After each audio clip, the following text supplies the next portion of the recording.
Hey, this is Brad Russell enjoying a beautiful day here in Faith Village. Today we're hanging out with Jen Hatmaker from her home in Austin, Texas. Now, if you haven't heard of Jen and her awesome book, 7, she'd probably say you're watching too much TV or shopping at the mall too much. Jen, thanks for joining us this afternoon. Thanks for having me. I'm so glad to be here. Well, I have to tell you, Jen, I've decided that you're something of a troublemaker.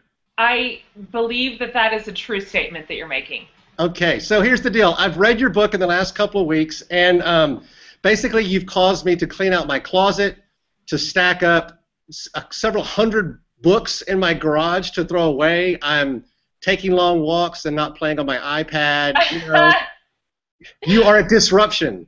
I am a disruption, and I want to tell you that I sit with you here in solidarity on the book mourning. Okay, I probably gave away, I don't want to tell you, let's just say hundreds of books, and I still grieve a little bit. So I am with you. I'm your sister here, and proud of you, but I feel your pain. Well, in all seriousness, you have become this remarkable advocate for kind of getting off the hamster wheel of consumerism and simplifying our lives and getting back to being faithful to God and faithful to neighbor. So talk to us a little bit about what you call in your book the maddening tension that really sparked all of this to begin with. For us, I think I've been building for a handful of years, honestly. Just that for a while there was just this sense like, is this it? I mean, is this how we're supposed to be doing this life? And what feels weird here? And then it really was catalyzed for us a handful of years ago when Hurricane Ike hit the coast, and we were, with our little small tiny church plant at the time, maybe 80 of us, we had decided to take in a whole group of people from the coast who were going to fall through the cracks. We had made some phone calls, got connected with them. They did not have a reserve of savings. They did not have anywhere to go and no way to afford it if they did. And so we said, okay, the group of you, which was maybe 50 of them, come to Austin and you can stay with all of us in our houses. We'll just divide you out and you can just stay with us for however long. And so this was primarily a group of mainly Spanish-speaking families, low income. They were a church community on the coast. So we took in a family of 12. And as they were pulling into our house and we had gotten everything ready and moved all of our kids into our bedroom and they were going to divide out between all the kids' bedrooms, their son, who was probably maybe 8 or 10, is walking in our house and he just starts, which I would think, we have a great house, a nice house, but I would have called it kind of medium. And he starts looking around and his eyes are huge and he's like, Dad, this white dude is rich. And we were like, whoa, no, we are so not rich. That is way the wrong word to apply to the Hatmaker family. But you know, it just settled. And the thing is, just the longer you spend time with people below your rung, the more you see your stuff with just fresh eyes. And we just began to really, not just realize, but admit that we were indeed rich. And if we are not rich, then no one is. And thus began a process for us of just truly wrestling, not only with our excesses, but our responsibility to our neighbor and to the world, and how do our purchases affect the global community. I mean, it ran deep, man. And thus began 7, a huge experiment in our family story. Okay, so you chose 7 areas of excess. You took 7 months to kind of explore each one, and 7 kind of practical steps to act on this. Give us an overview quickly of the 7, and what was the hardest one for you? Quickly, we just sat down and said, what are the 7 areas where we feel like we are drowning in the most amount of excess? It's indulgent. It's irresponsible.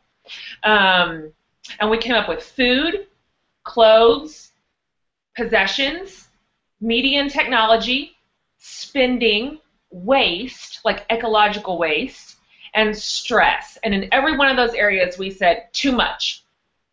So we spent 1 month on each area, and we boiled our options down to just 7 things. So, for example, in month 1, we ate the same 7 foods.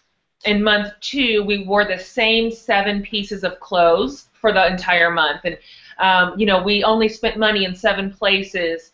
We gave away 7 things a day that we owned, etc.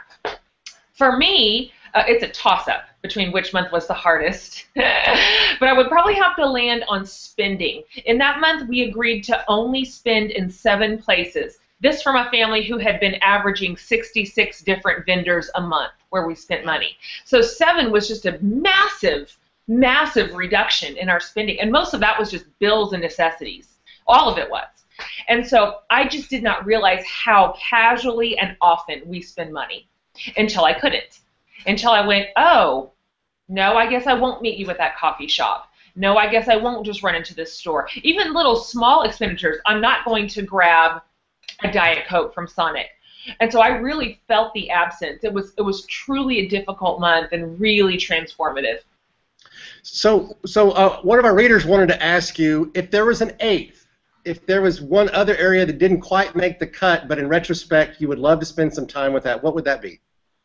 That's a great question. I wonder if I wouldn't have preferred to add some sort of social category in terms of,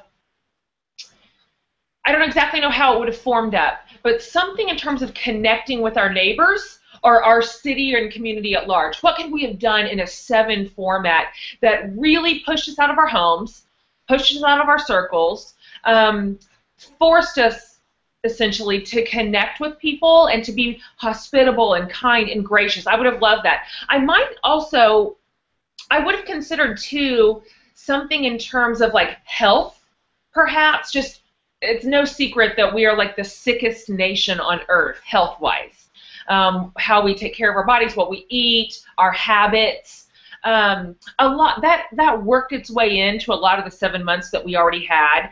But I, as a self-proclaimed lazy person, I would have maybe tackled what would it look like to really steward these bodies we've been given in a real diligent way. So those are 2 options I think could have been maybe 8 and 9. But let me tell you, by the end of 7, we were tired.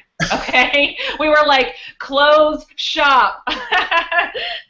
Well, I think maybe there's enough fodder there for 7 part 2. Why don't you work that out, Brad? You write it. Yeah, well, what I have to ask you, along with that being tired and worn out, is I have 3 teenagers myself, and so I have to ask you, do your kids just think mom is nuts or what? Undoubtedly.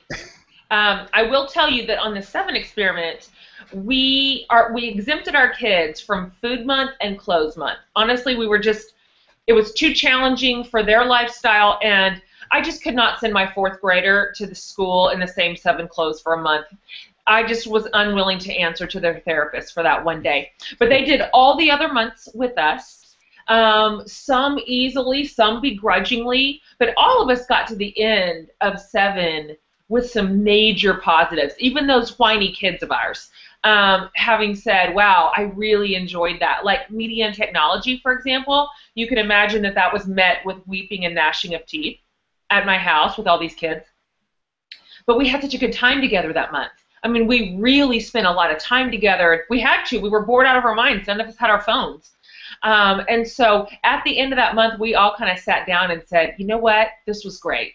It was great to turn off all the screens and instead turn to all the real people in the family. So even they would tell you that on a good day. Yeah. Well, I mean, you confess yourself that this was an experiment, and so in some sense, the limited time, made it doable. I guess I do want to ask, what makes this an enduring lifestyle for you? I mean, how do you kind of take, not as an extreme version of 7, but to really make this a more enduring, impact in the family life? Because the experiment was in the spirit of a fast, and so the extreme version of it would be like any fast, temporary. It's not as if you live within those very narrow parameters forever. But what they did, I think, is what any fast does, which is open up a lot of spiritual space. I mean, we were really, really transformed at the end of those 7 months. And so many of the 7 elements became habits.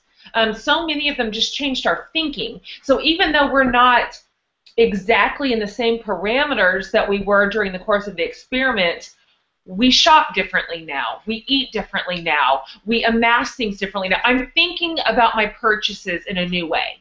And so for me, it altered something fundamental, deep down that I don't think it can be undone at this point. I learned and I changed, and I mean, recycling, that's just a whole new thing for us. I'm still taking garbage out of other people's trashes if I see recyclable materials in their trash can. And so I think for us it was really like a brand new awareness, a brand new way to live, a brand new way to think, which has infiltrated pretty much all areas of our life still 2 years later. Well, Jen, I know you've been an inspiration to me, an inspiration to so many people, and now you're traveling the country and you're bringing this message of simplicity to everyone. Thanks so much for sharing your thoughts. I have one random question to close with that's kind of fun. This kind of puts you on the spot. But if you were going to compose your own #awkward-family photo, how would you present your tribe? Oh my goodness. I wish I had access to my actual pictures and I could just send you one and be done with that question. But let's see, if we were going to do an awkward family photo with the Hatmakers, I'm trying to think of my favorite one. Well, darn it! I can't ever compete with the actual awkward family photos. I've always said there's nothing like seeing a family of 7 dressed up in Star Wars regalia at absolutely. That's the funniest thing I've ever seen in my life. Okay, let me tell you this. Let me think about it because I want to come up with a good one, and I will tweet it later. So maybe with that sound in the background, I hear trains. Maybe Yes. like you're all dressed up as train engineers or something. I don't know. We just moved to this house, and we are literally like 200 feet from that train. And so that is the soundtrack to our new life. It runs all day, every day. And so, yeah, somehow I should work in a train to our new family photo because I think that's just going to play in my children's memories for the rest of their lives. Yeah, I think there's a lot of fodder there for a comic soundtrack or something. And I love it. And we should say you're in this house because you're working on a new kind of reality show with HGTV. Sort of. That's a whole thing. We bought this 100-year-old farmhouse, and we are going to kind of bring it up to speed over probably the next 4 months. It's 100 years old. It's exactly what you think. And we are going to do this all on HGTV with these people, and we are still just laughing so hard about it. We still cannot believe this is happening. But it should be funny. It should be entertaining, to be sure.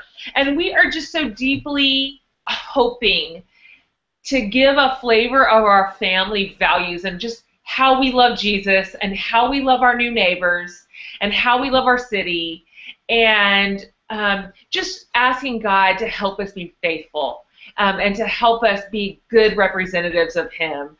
Because this is a space we could not have ever imagined. We are in a place that we didn't even have a category for in our brains.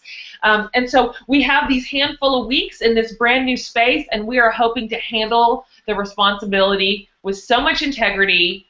And if you know anything about our family, that means you should probably start praying for us right now, because it's going to be crazy. Well, Jen, you and Brandon and your family, I mean, you really make Jesus compelling, and so we're excited to follow your work, and we'll follow the blog, and we'll follow the show, and wish you well. Thanks so much for hanging out with us. We'll get in touch with you later. Absolutely. Bye, everybody. All right, bye. Take care.